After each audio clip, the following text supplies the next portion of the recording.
project is building a wall around the property here located in Spennymoor. As you can see, we've had to put the fencing up because it's right on the edge of the pavement. Just keep safety for the public not falling into any of the trenches that we dug. Hope you can hear me because it is very windy today. But we have to work in all conditions in the construction industry. So basically what we've got here is a trench, 56 metres long, going right away around the property. It's going to be 1 metre high, dual skin in a red brick.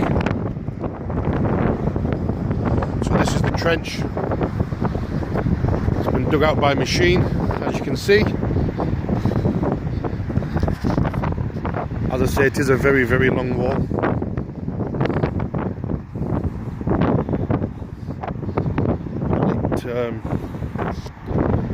It just finishes off the perimeter of this property. As we can see here, the guys have dug out all the way down.